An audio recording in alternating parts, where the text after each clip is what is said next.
d'accueillir. Alors, bonjour à tous. Aujourd'hui, on a la chance d'accueillir au sein de l'Observatoire de la philanthropie Jean-Luc Janelloni, que je connais depuis très longtemps maintenant, puisque c'était mon directeur de thèse. Donc, c'est un grand plaisir pour nous de t'avoir aujourd'hui. Jean-Luc est professeur d'université maintenant à Grenoble, à l'IAE de Grenoble. Il dirige un master international spécialisé en relations clients. Il enseigne énormément de matières, notamment en comportement du consommateur. Il a énormément publié depuis le début de sa carrière. Il est notamment co-rédacteur en chef de Décision Marketing. Il l'a été, pardon, hein, c'est ça. Et cette année, tu finis la co-rédaction. Tu avais repris par rapport à Non, l'AFM? oui, j'avais pas de mandat de rédacteur en chef. En fait, je suis pour encore quelques mois vice-président de l'AFM en charge des publications. Voilà, c'est ça. L'un des vice-présidents, parce on est assez nombreux. D'accord. Donc, l'AFM, pour ceux qui ne connaissent pas, c'est l'Association française de marketing, mais qui est une association très importante qui regroupe tous les chercheurs francophones en marketing en France, mais aussi outre-Atlantique. Et on a notamment notre Alexandre qui va faire le premier bootcamp cet été, début juillet, donc on est très fiers. Donc, ouais, c'est bien. Donc, sans plus tarder, je vais te donner la parole, Jean-Luc, et je vais me taire. Voilà.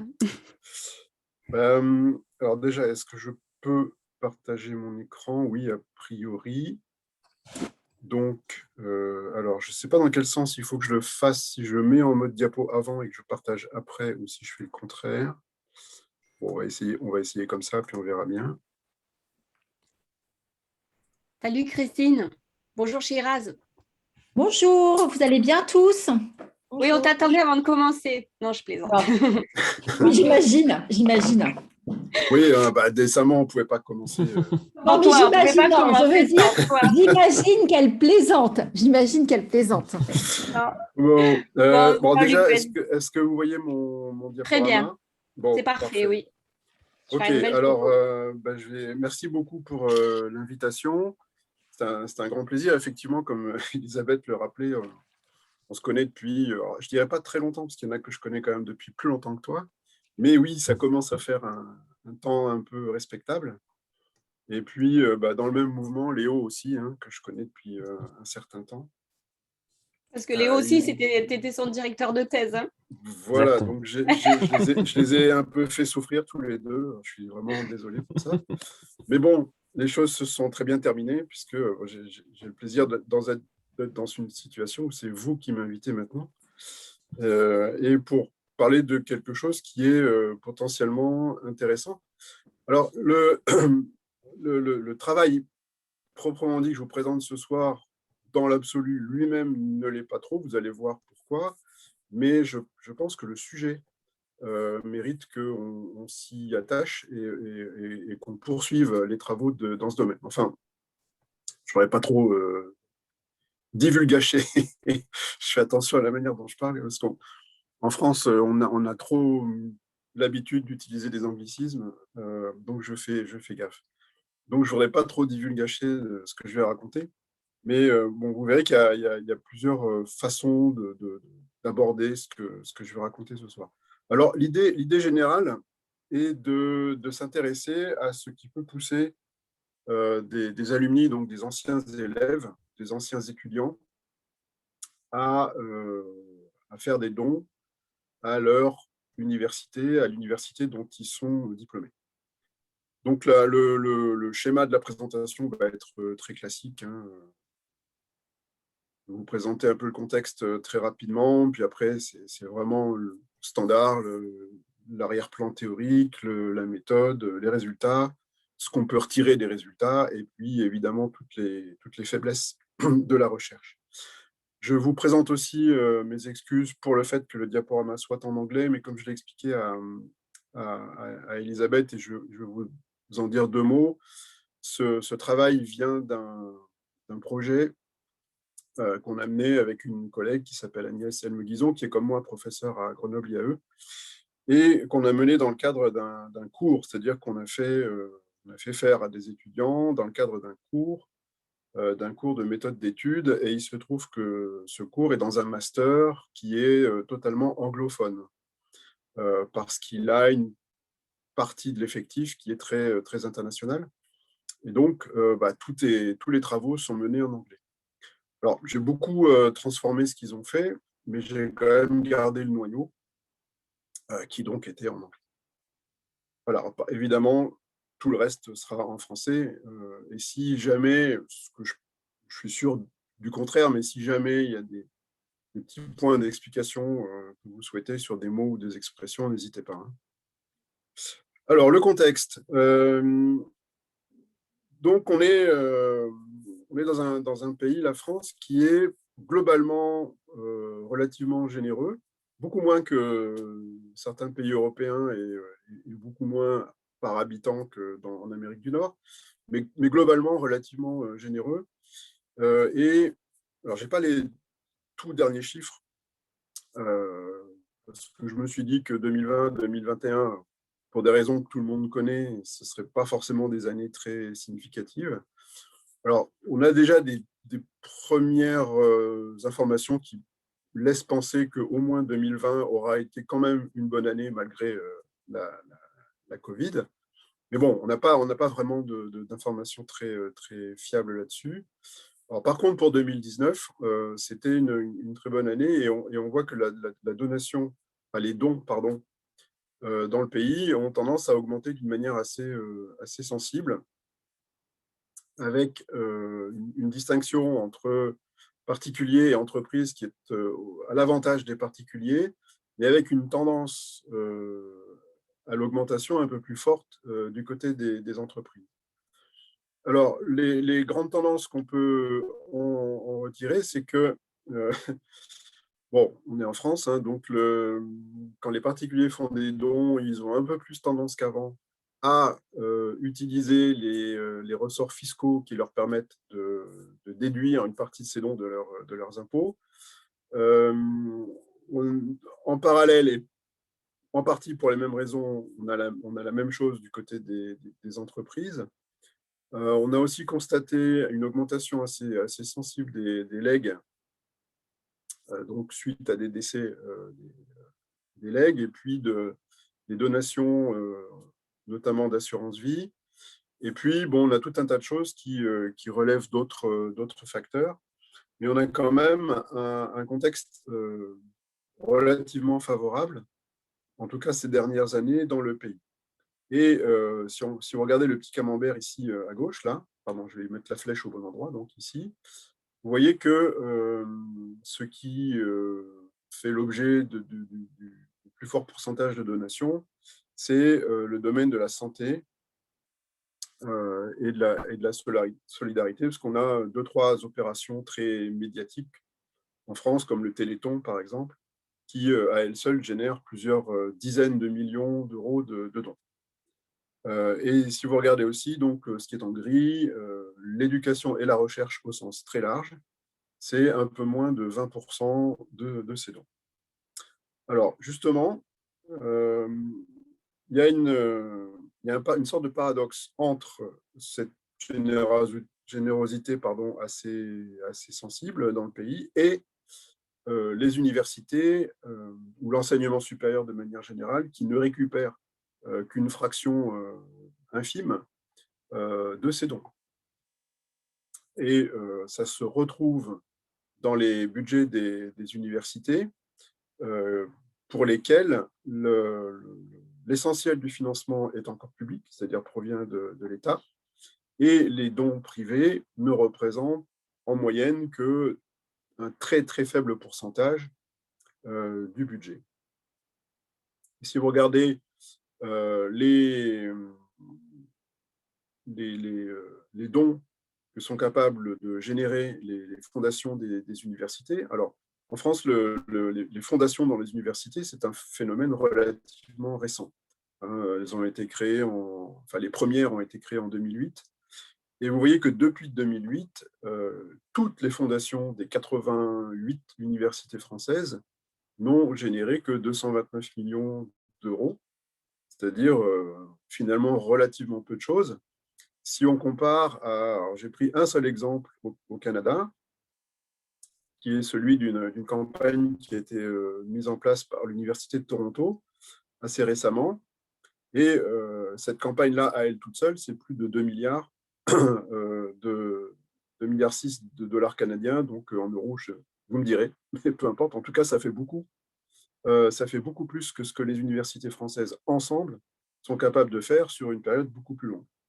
Parce qu'on n'a pas la même culture du don en France et en Amérique du Nord, et d'autant moins quand il s'agit de l'enseignement supérieur et des universités en particulier, parce que globalement, les Français ont tellement pris l'habitude que l'enseignement, notamment supérieur, soit gratuit ou quasi gratuit, ils n'ont pas l'idée de se dire que peut-être que l'enseignement supérieur nécessiterait des ressources supplémentaires. Enfin, ça, c'est un autre débat, et puis on pourrait y passer toute la soirée si on veut. Donc voilà un petit peu le contexte, où on se dit, bon, qu'est-ce qu'on peut faire, nous, en tant que chercheurs en marketing, pour essayer de comprendre ce qu'il y a derrière ça, cette faible générosité pour les universités, d'essayer d'inciter les parties prenantes des universités, et les anciens étudiants en particulier, à donner davantage. Donc c'est un peu le point de départ de tout ça. Alors, on a regardé un petit peu ce qui existait dans la littérature. Il y a pas mal de choses, en particulier dans la littérature nord-américaine, hein, parce que, comme je le disais, c'est un phénomène beaucoup plus fréquent et répandu que chez nous. Et ce qu'on a identifié, c'est qu'il y avait quand même une sorte de manque. On a étudié beaucoup de facteurs. Alors évidemment, parmi les facteurs les plus évidents, on a l'altruisme, on a le sens de l'appartenance à une communauté, l'attachement à son ancienne université, enfin des choses comme ça. Mais on voit que assez peu de travaux finalement s'intéressent aux déterminants sociaux, ou au poids du facteur social sur le don. Et dans le peu de travaux francophones qui existent sur le sujet, vraiment pas sur le don en général, parce que ça, il y a des choses, mais sur comment on fait pour que les alumni donnent davantage à leurs universités, il y a très peu de choses en français, et donc le seul article que j'ai pu identifier, c'est celui d'Eva Serio et Sophie Rionier, qui, comme vous le voyez, est paru l'an dernier. Et elles ont une approche qualitative, et elles identifient aussi la distance psychologique et l'attachement comme des facteurs prépondérants dans le don. Donc, mais elles ne se sont pas du tout penchées sur le poids du regard de l'autre sur les comportements des gens dans ce domaine-là. Donc, on s'est dit que ça pouvait être intéressant de se concentrer là-dessus, et d'essayer de creuser un peu du côté des déterminants sociaux. Alors, donc on a identifié dans la littérature anglo-saxonne quelques travaux qui s'intéressent à ça, et qui montrent que, de manière générale, les dons, alors pas forcément aux universités, mais les dons ont tendance à augmenter quand on se sent ou on se sait observé. Et que le rôle du groupe de pairs, du groupe d'appartenance, va aussi jouer un rôle. Si on sait que des gens qui nous ressemblent dans un groupe social auquel on appartient donnent, alors on aura tendance à donner davantage aussi.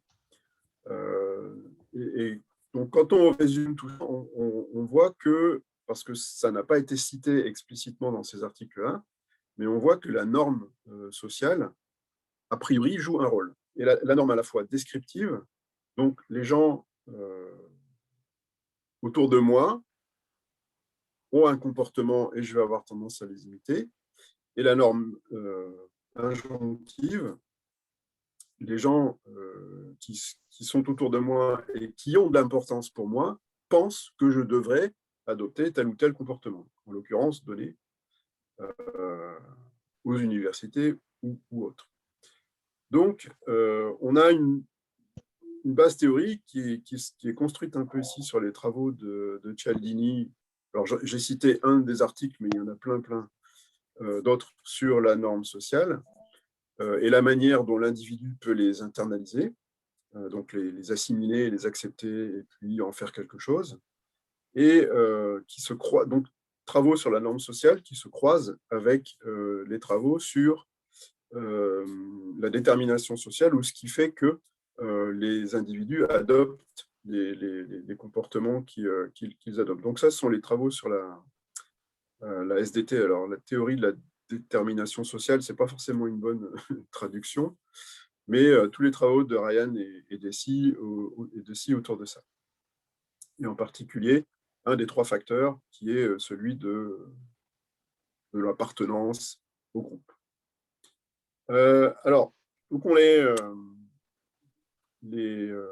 a orienté les travaux pour que la question de recherche posée soit est-ce que le besoin d'intégration à une communauté et le besoin d'être reconnu par cette communauté va influencer le comportement de don. Alors, ce qui relève du cahier des charges qu'on avait donné aux étudiants, c'est que nécessairement, il va y avoir une démarche expérimentale. Alors, assez peu ambitieuse, hein, vous allez voir, mais une démarche expérimentale quand même. Donc, ils devaient imaginer un contexte dans lequel les répondants allaient être soumis à des stimuli expérimentaux et choisir pour construire ces stimuli des facteurs à manipuler. Donc les facteurs à manipuler, ce sont ceux que je viens de mentionner, c'est-à-dire l'intégration à une communauté et le besoin d'être reconnu comme membre de cette communauté. Et donc, est-ce que ces 2 choses-là augmentent, accroissent l'intention de donner? Alors voilà, bon, je vous passe beaucoup de détails, hein, parce que je ne voudrais pas être trop long non plus. Voilà le modèle qui a été élaboré alors, suite à plein d'allers-retours entre eux et nous. On a donc sur la gauche les 2 facteurs que je viens de mentionner, alors, qui ont été opérationnalisés d'une certaine manière, ce qui fait partie des limites que j'évoquerai tout à l'heure. Mais donc, alors, ce qu'on appelle la reconnaissance sociale, ça a été traduit par les noms des donneurs. Et l'identification à la communauté, ça s'est traduit par le nombre de donateurs plutôt que donneurs. Ça sera plus en phase avec cette littérature-là. Donc, ces 2 facteurs-là supposés influencer les motivations. Alors, comme on est dans le cadre de l'autodétermination, pardon, ça vient de me revenir, les 2 facteurs de motivation sont intrinsèques et extrinsèques. Donc, intrinsèque, c'est auto-motivé quelque part, et extrinsèque, c'est motivé par un facteur extérieur. Donc, motivation intrinsèque, extrinsèque, supposer médiatiser cette influence des facteurs de pression sociale quelque part, et donc médiatiser vers l'intention de donner. Puis après, ils ont identifié un certain nombre de modérateurs comme potentiellement intéressants. Bon, finalement, vous allez voir à la fin, ça s'avère pas finalement pas si intéressant que ça, mais au départ, c'était des idées qui tenaient la route, notamment en termes plutôt de traits, de personnalité ou de tempérament. Est-ce que si on a un très fort besoin de reconnaissance sociale, est-ce que ça va influencer cette relation entre les social recognition cues, donc les indices de reconnaissance sociale? Est-ce que ça va influencer l'influence? Est-ce que ça va influencer le poids de ces indices sur les motivations? Pareil, est-ce que si on a un fort besoin de comparaison aux autres, de manière générale, est-ce que ça va influencer cette relation? Et pareil, si on a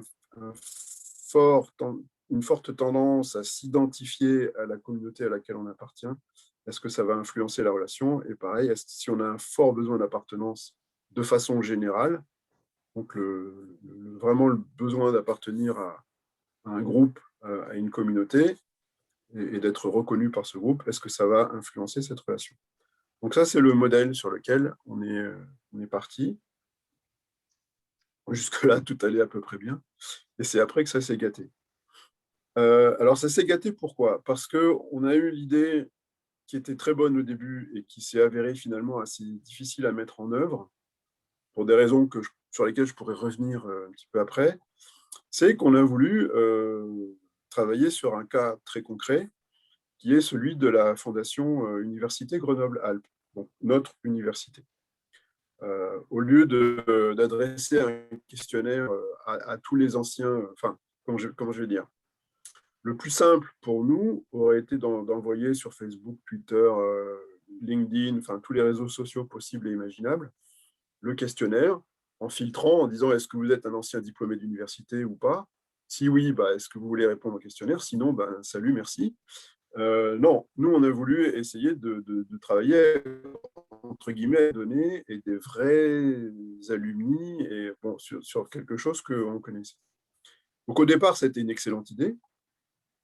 Et puis, pour X raisons, de délai de temps, c'est toujours très compliqué. Ça a pris beaucoup de temps d'avoir le raccord, ça a pris beaucoup de temps de discuter du modèle, du questionnaire, patati patata. Donc, finalement, il a fallu faire extrêmement vite et la collecte de données n'a pas été à la hauteur de ce qu'on pouvait espérer. Enfin, bon, toujours est-il que la Fondation Université Grenoble, comme vous voyez, elle est assez récente, elle n'a même pas 10 ans.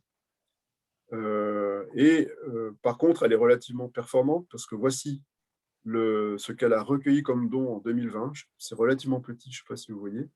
Donc 1 714 000 € de dons en 2020, ce qui est assez significatif parce que en France, d'après Serio et Rionnier, le montant annuel moyen des collectes des fondations est de 623 000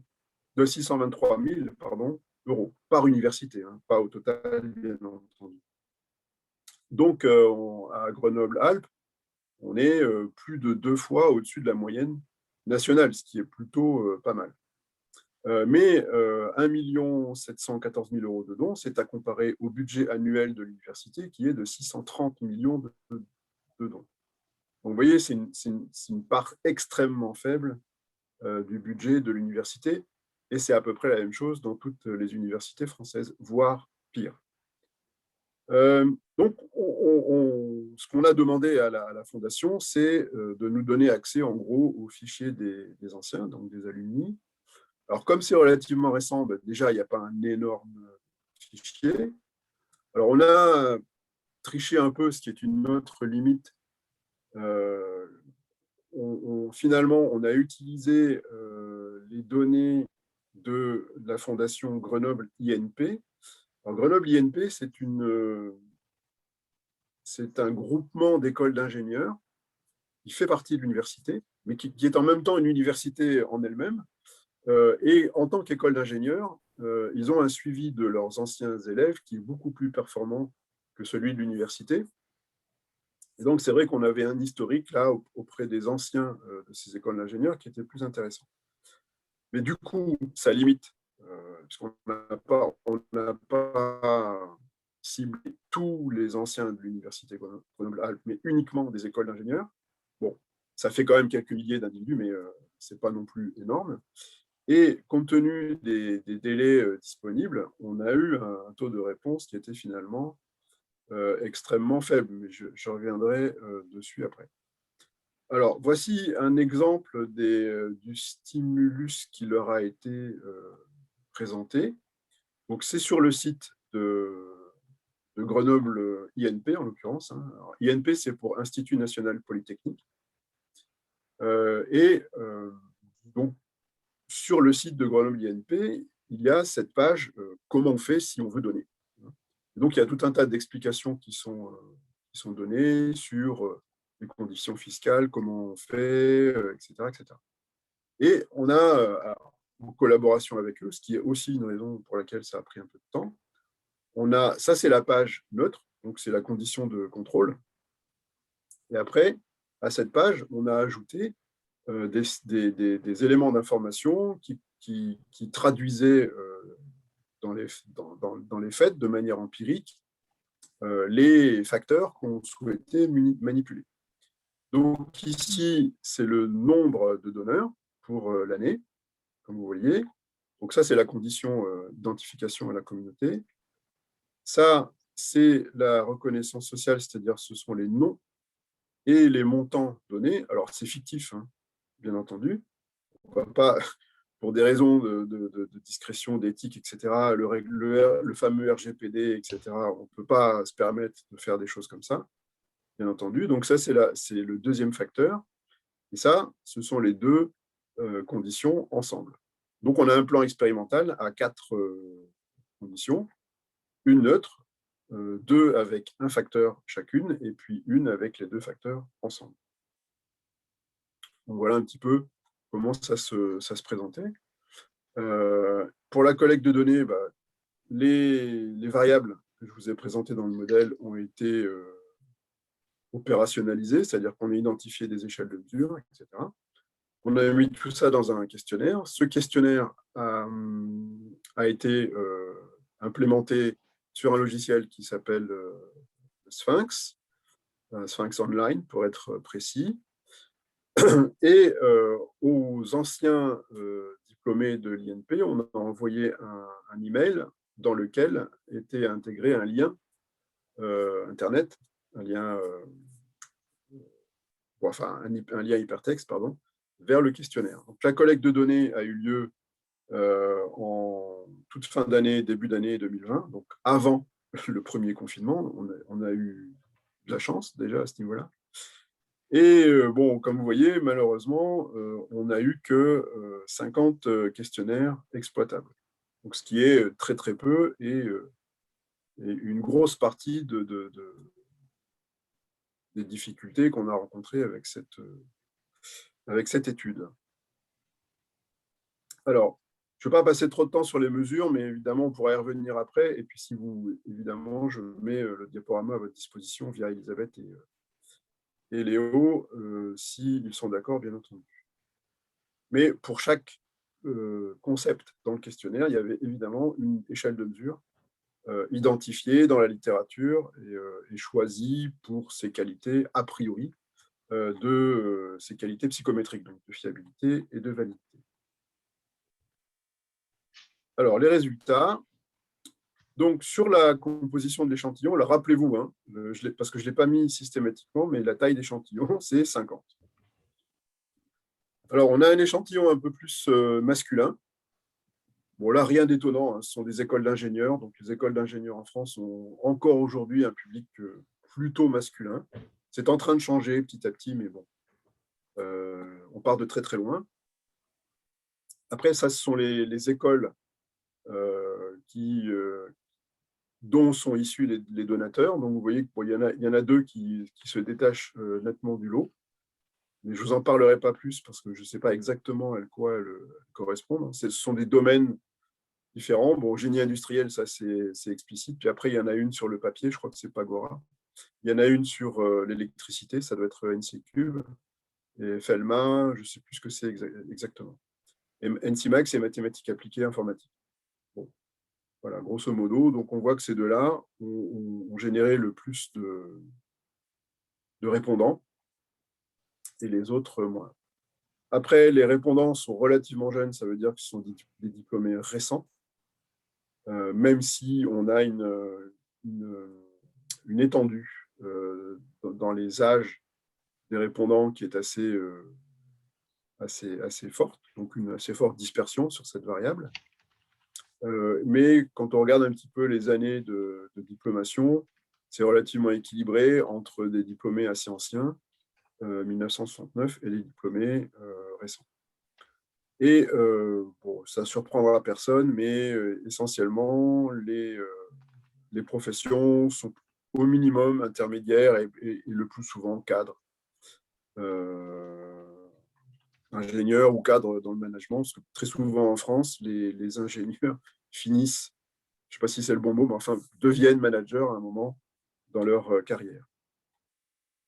Alors, sur le modèle en lui-même, donc, on n'a pas identifié d'effet direct, mais là, on a un problème, parce que vous voyez que sur un des facteurs, donc celui de la reconnaissance. On n'a que 5 répondants, donc c'est vraiment difficile d'en tirer des leçons. Ce qu'on peut quand même observer, c'est que très paradoxalement, donc ça mérite quand même confirmation, la moyenne, donc l'intention de donner la plus élevée vient de ceux qui n'ont été exposés à aucun stimulus, donc qui ont juste eu la page normale. Après, quand même, mais malheureusement, les 5 réponses, ceux qui ont été exposés aux facteurs de reconnaissance, donc les noms des donneurs, ont une tendance à vouloir donner supérieure à ceux qui ont juste vu le nombre de donateurs, avec, on est quand même entre moins 0,21 et plus 0,17. Donc là, il y a quand même un écart intéressant qui demanderait à être confirmé avec des volumes de répondants plus importants. Donc, pas d'effet direct. Alors, quand on s'intéresse à la médiation, c'est un peu plus intéressant. Alors, pas avec la motivation intrinsèque, mais avec la motivation extrinsèque, vous allez voir. Donc là, pareil, il n'y a pas d'effet enfin, il y a aucun des deux facteurs ne va influencer la motivation intrinsèque. Donc là, pour ceux qui se posent la question, ce sont des tests de Mann-Whitney, parce que vu la faiblesse des données, faire des tests en T, c'était compliqué. En tout cas, ça ne voulait pas dire grand-chose. Alors, on voit quand même que sur le nombre de donneurs, on a un effet un tout petit peu supérieur, mais bon, vraiment pour se donner bonne conscience. Et pareil, sur la relation entre la motivation intrinsèque et l'intention de donner, il n'y a rien. Donc, ce n'est pas significatif. Et même si on veut s'intéresser au R2, il est quasi nul. Donc, vraiment, rien. Par contre, sur la motivation extrinsèque, on a des choses un tout petit peu plus intéressantes. Déjà, le lien entre la motivation extrinsèque et l'intention de donner, lui, est significatif. Donc, sur un échantillon aussi faible, c'est quand même intéressant. Après, il n'y a pas d'effet des facteurs sur la motivation, mais on est quand même à des niveaux de signification qui sont un peu meilleurs que tout à l'heure. Et surtout, quand on regarde les scores, on a des différences entre présence du facteur et absence du facteur qui sont un tout petit peu plus importantes que dans le cas précédent. Donc, il semblerait que, quand même, ça joue un tout petit peu plus sur la motivation extrinsèque que sur la motivation intrinsèque. Et ce qui est logique, hein, puisque on va donner aux gens quelque part une raison de donner à laquelle ils n'auraient pas forcément pensé spontanément. Bon, un classique hein, en communication de toute façon. Donc ça, c'est un des résultats intéressants de la recherche. Alors, par contre, il n'y a pas... J'ai fait un test de médiation avec Process. Alors, si c'est obscur ce que je raconte au niveau technique, je poserai les questions, puis je vous donnerai les éléments après. Pareil, toujours avec Process, donc j'ai fait des tests de modération cette fois-ci. Et là, il n'y a vraiment aucun effet de modération, quel que soit le facteur auquel on s'intéresse. Alors, est-ce que c'est un problème de modérateur, c'est-à-dire est-ce qu'on a choisi les bons modérateurs? Est-ce que c'est un problème d'échantillon de qualité de données? C'est une excellente question. Donc, si vous me la posez, je ne saurais pas y répondre. Mais je pense quand même que c'est un peu des deux et probablement quand même plus la faiblesse des données qu'autre chose. Alors, ce qu'on peut en retirer pour ne pas être trop long et conclure, c'est que, bon, je n'ai pas fait mystère du fait qu'on a eu quand même quelques soucis d'ordre technique hein, ou empirique, si vous préférez. On a quand même on peut en retirer quand même deux, trois idées. La première, c'est que l'étude de la littérature, sauf si on est vraiment passé à côté de quelque chose, et dans ce cas-là, si vous avez des idées, je suis preneur, mais sauf si on est vraiment passé à côté de quelque chose, la littérature qui s'est intéressée aux déterminants des dons, et en particulier des dons aux universités, vraiment ne s'est pas du tout ou très très peu intéressés aux déterminants liés à la norme sociale. Et si on reprend une autre littérature qui n'a rien à voir pour le coup, mais qui est... alors attendez, je vais essayer de changer d'écran. Ça, c'est osé, par contre. Est-ce que vous voyez la première page de l'article qui s'appelle, qui s'intitule How to Shift Consumer Behavior? Non, Vous êtes on toujours sur le diaporama. on voit toujours la C'est toujours le présentation. diaporama, ouais. Ok, alors il faut que j'arrête le partage et je reviendrai. C'est ça. Donc, hop. Voilà. Alors, où il est mon... Le voilà. Donc, normalement, vous devez voir l'article. Maintenant. Non? Est-ce que vous voyez bien l'article? Ouais. Oui. Ok. Donc, alors, très rapidement, parce que ça n'a rien à voir avec le don, ça n'a rien à voir avec les universités, quoi que ce soit, c'est sur les comportements responsables du point de vue environnemental. Et donc, ces auteurs-là ont fait, c'est une revue de littérature, mais qui porte sur comment on pourrait faire pour inciter les gens à se comporter d'une manière beaucoup plus responsable en matière environnementale. Donc, ils en ressortent un ensemble de recommandations qu'ils ont traduit de manière assez pédagogique par un acronyme qui est SHIFT. Alors, et les deux premières lettres de SHIFT, c'est S et H. Et S, c'est pour Social Influence, donc l'influence sociale. Et le H, c'est pour les habitudes. Alors après, il y a le self, donc le soi, les sentiments et la tangibilité. Alors après, nous, on est dans le domaine du don et des universités où la tangibilité, je ne sais pas trop comment on pourrait l'adapter. Mais après, pour les autres, c'est clairement pertinent. Simplement, sur le soi et les sentiments, il y a déjà un certain nombre de travaux, alors que sur la norme sociale, l'influence sociale, très peu de choses. Et sur les habitudes, je n'ai pas regardé, mais je pense qu'il ne doit pas y avoir grand-chose non plus. Alors, je vais revenir à mon diaporama.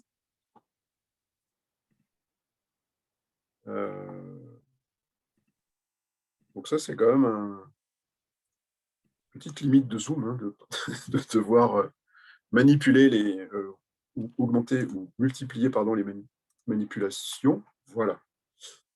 Alors, donc on a sur l'influence sociale ou le rôle de l'influence sociale et de la norme sociale en particulier, on a relativement peu de choses. Et moi, à mon sens, c'est une piste intéressante. On a dans la littérature en général des approches qui, du point de vue empirique, sont assez peu variées. C'est-à-dire, en gros, je fais très caricatural, c'est un questionnaire et des équations structurelles. Alors, ce n'est pas que ça ne soit pas bien, mais c'est juste que on peut passer à côté de choses avec ça. Et en particulier, si on veut identifier des facteurs qui vraiment permettent de déclencher quelque chose relativement vite, il n'y a guère que les procédures expérimentales qui permettent ça. Et une deuxième manière d'aborder le terrain qui est, à mon avis, trop peu utilisée, ce sont les études purement qualitatives et en particulier ethnographiques. C'est-à-dire qu'il faudrait de l'observation participante, alors soit direct ou sur Internet, donc sous forme de netnographie. Je pense qu'on pourrait en retirer un certain nombre de choses. Alors, l'article de Serio et de Rionnier, dont je parlais tout à l'heure, est assez précurseur dans ce domaine-là. Alors, j'entends bien dans le domaine vraiment les dons des anciens aux universités. Après, sur le don en général, on a effectivement des travaux quali et des travaux ethno, etc. Mais dans le domaine qui nous intéresse là, c'est quand même extrêmement limité. Et je pense notamment qu'on pourrait s'intéresser davantage aux approches expérimentales comme on a essayé de le faire ici. Alors, je ne veux pas revenir dessus parce que je les ai déjà toutes plus ou moins développées. De façon résumée, les relations qu'on observe, alors certes, ne sont pas statistiquement significatives, okay, mais au moins pour certaines d'entre elles, vont dans le sens qui était un peu attendu, c'est-à-dire que la présence du facteur va améliorer la motivation, en particulier extrinsèque, qui, à son tour, améliore l'intention de donner. Donc, c'est une piste d'action qui, si c'est confirmé par des études, on va dire, plus abouties d'un point de vue empirique et méthodologique, pourrait permettre de dire, si vous pensez à des messages, si vous voulez utiliser des outils pour inciter vos anciens à donner, allez plutôt creuser du côté de motivation externe, en tout cas en termes de pression sociale, plutôt que du côté de la motivation interne. Encore une fois, ça reste à confirmer. Et une autre piste qui pourrait être intéressante aussi, à mon sens, c'est de s'intéresser à la distance psychologique, c'est-à-dire la proximité entre l'ancien étudiant et son université. Alors, il y a déjà eu des travaux sur l'attachement, notamment l'article de Serio et Rionier, mais je pense qu'on pourrait creuser encore davantage dans ce domaine-là. Voilà. Alors, pour les limites, là, je pourrais y passer la nuit. Alors, l'échantillon, en 5 minutes. En 5 minutes. Oui, en 5 minutes, Ouais. promis. Bon, l'échantillon, j'en ai parlé, hein, il est trop petit, clairement.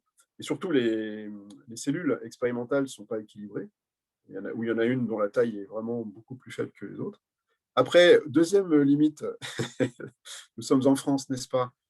Et pour les raisons que je vous ai expliquées tout au début, à part les stimuli, parce que ça, c'était le site internet de l'école, on ne pouvait pas trop y changer, mais le questionnaire, lui, était en anglais. Et les anciens ingénieurs en France ont une maîtrise de l'anglais qui est quand même plus que limitée. Donc, c'est potentiellement une limite aussi. Après, clairement, le design des stimuli, il est beaucoup trop pauvre, mais bon, on n'avait pas de temps, pas de moyens et pas de compétences, clairement. Donc, ça, c'est quelque chose à vraiment travailler. Et après, sur les mesures, bon, il y a une première chose, c'est que mais ça, c'est de notre faute à Agnès et moi, on a perdu les sources, donc il faut qu'on retrouve dans la littérature d'où viennent les échelles. Mais promis, elles viennent de la littérature et elles ont été évaluées. Donc, il n'y a pas de problème avec les échelles en tant que telles. Maintenant, est-ce que c'était les bonnes échelles pour les bons concepts? Là, je pense qu'il y aurait des choses peut-être à creuser. Donc voilà un peu pour les limites du travail. Mais si je peux résumer ça pour des recherches futures, c'est intéressons-nous aux déterminants sociaux via des approches expérimentales avec des conditions empiriques plus solides que ce qu'on a pu faire ici. Et in fine, c'est le seul moyen de vérifier que ce